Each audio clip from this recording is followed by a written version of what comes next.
Ndakaona vana venzou vaviri vakaunzwa kunesari head. Nzou idzodzo dzanga dzine maronda zvichikonzerwa newaya dzinotewa nevateyi vemhuka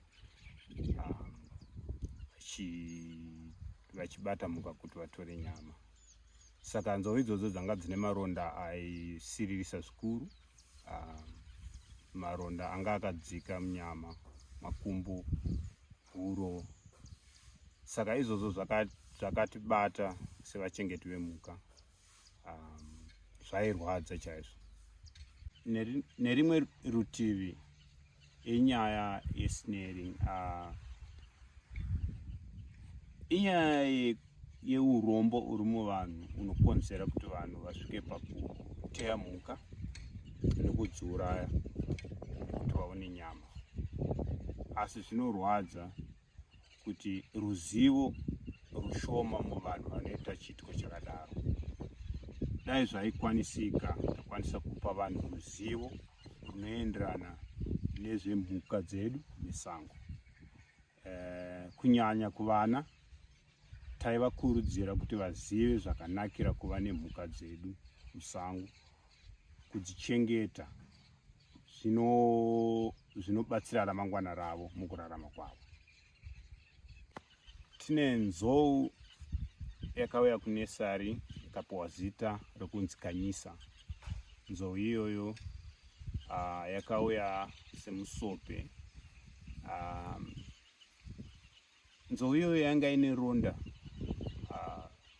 mukanwa, muhuro, ende maronda anga akadzika. Maronda iwayo anga akadzika zvokuti zvakatora nguva kurapa nzou iyoyo kuti yozosvika pakupora. Tina mai Rudha vakabatsira pakuti nzou iyoyo ikwanise kuwana rubatsiro kusvika pakupora, nevamwe vana chiremba vakaita saDr. Rogers vakava varimo mukati menyaya iyoyo yekurapwa kwenzou iyoyo kuti isvike pakupora. Khanyisa inzou inodadisa zvikuru. Inzou yakauya panguva yekuti vanhu tanga takasuwa nekuda kwekuti takarasikirwa neimwe nzou yainzi Mupane. Saka Khanyisa achisvika akabva arerutsa hana dzedu, takava nekufara nekupembera. Asi maronda anga anawo aisiririsa zvikuru pakusvika pakuti hana dzedu dzakarwadziwa. Asi zvinofadza ndezvekuti Khanyisa akarapwa, Khanyisa akazopedzisira aiswa mugurupu yenzou hombe. Zvinova zviri zvinhu zvakatifadza tichiona Khanyisa achienda mberi noupenyu hwake. Kwapera gore takabva tatambira imwe nzou zvakare, hadzi. Nzou iyi yakapiwa zita yekunzi Fenya. Yakava nzou yechipiri mukati mehead. Yakauya ine result yesnaring.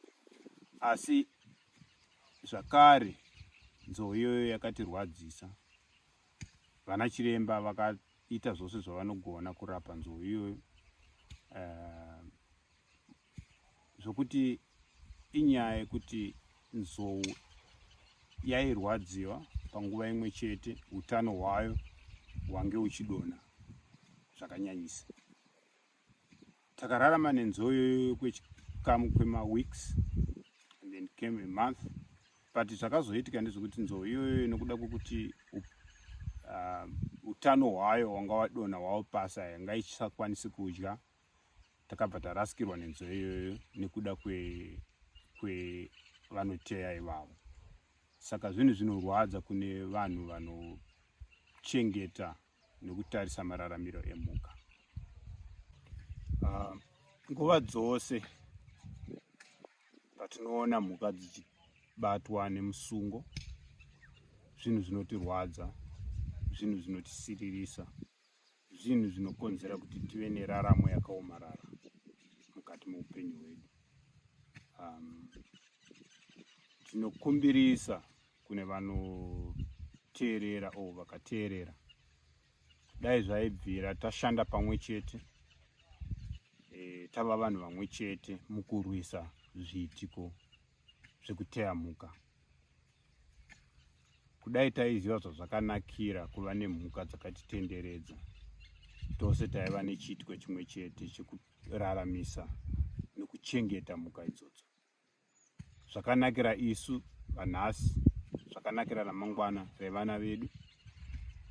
Saka ndinoti kwamuri, siyai kuteyamuka, regedzai kuteyamuka.